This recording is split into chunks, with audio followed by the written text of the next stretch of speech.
How's it going, everyone? Welcome to Rads. Let's talk Nottingham Forest and transfers in this video.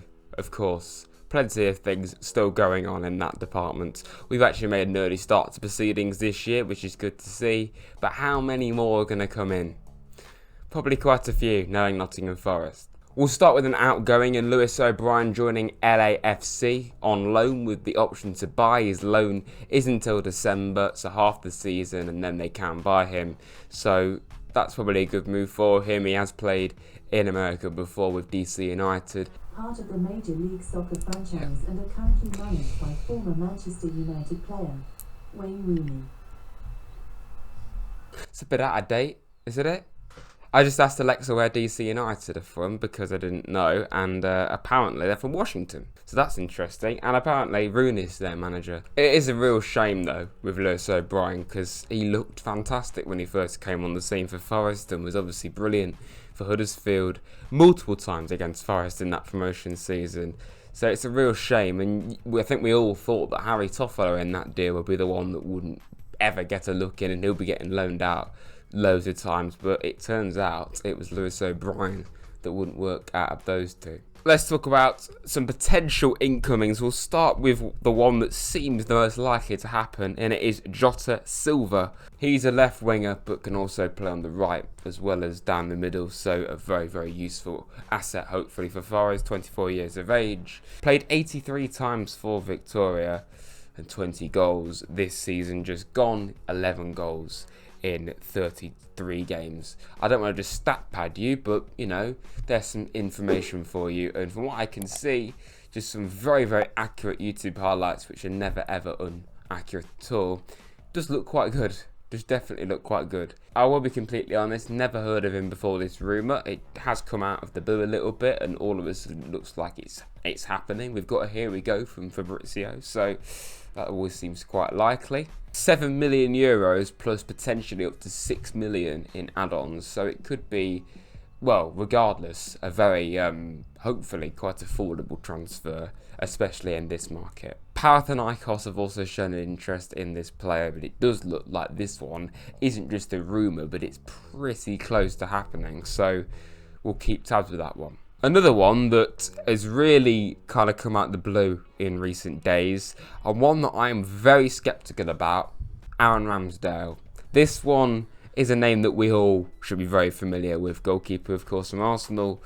Obviously, had a very tough season at Arsenal last year, being their backup goalkeeper after 2 seasons of being their first choice, where I think he was a good goalkeeper for Arsenal. I was surprised when they dropped him, but when you saw him play for Arsenal last season, and even for England in the last game that he played for them, it became very apparent. Now, I am not doubting Ramsdale's ability.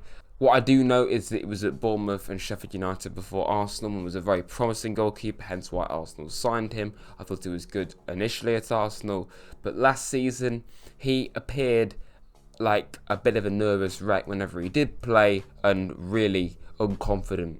I mean, this is a man that said that he can't concentrate for 90 minutes in a game of football, which I'm not going to lie, that's a bit concerning if that really is the case. He has got that Pickford, Samba, Dean Henderson-like mentality of being a bit of a wind-up merchant in goal, which I do quite like. But it's not even so much the quality of Ramsdale. Regardless of me kind of slating him there, I think it would be a very, very good signing, okay?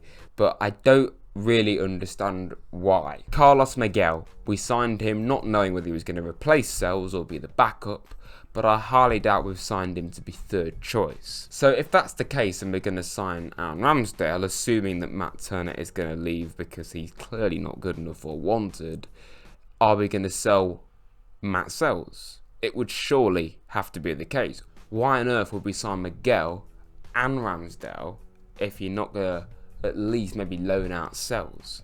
I don't see either or any of those three wanting to be third choice or deserving to be third choice.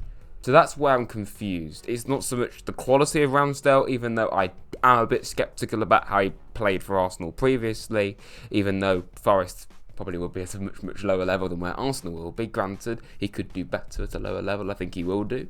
And it's also meant to be a loan, unless we pay 30 million, which would be astronomical, especially when we need to focus on other areas more, in my opinion. Plus, it's a loan, I mean, if we only loan one player this season and it is Ramsdale, then it's not too bad at all. But it's another short-term fix in goal. When we've got Sells and Miguel, it seems very unnecessary. So to me, I wouldn't be too against signing Ramsdale specifically, but I don't actually think it's needed, especially when you need to sign other players elsewhere.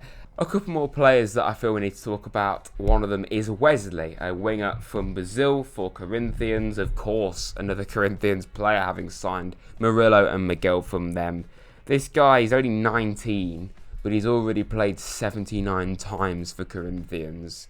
So that's impressive. 7 goals and 6 assists. Again, I don't want to just stat pad you, but with players that I don't know as much about, I think it's kind of the first thing you've got to do is just look at, you know, what they've actually done in their career. I think, honestly, I don't want to be stereotypical here, but as a 19-year-old Brazilian winger, you can probably kind of guess what sort of player he's going to be. He probably would cost quite a bit as well, 21 million for a 19-year-old. Maybe in the long run could actually be a bit of a steal, but right now, I mean, it does seem a bit of a gamble.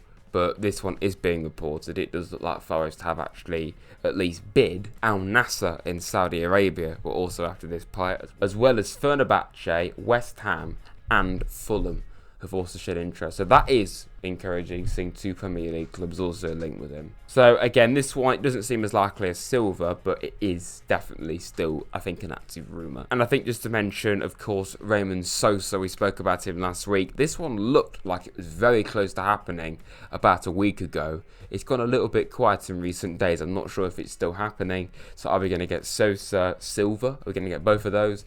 Does this mean Wesley's going to miss out? Are we getting Wesley instead of Sosa?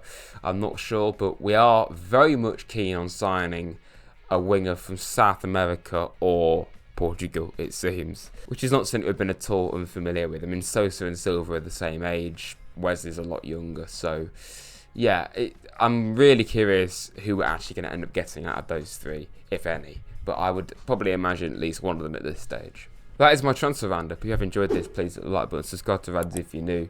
We're finally back at the City Ground this weekend, so stay tuned to the channel for the first vlog in about 3 months. So I'm very excited to be back at the ground and honestly just experiencing it all again. So yeah, if you're looking forward to that, stay tuned and up the Reds.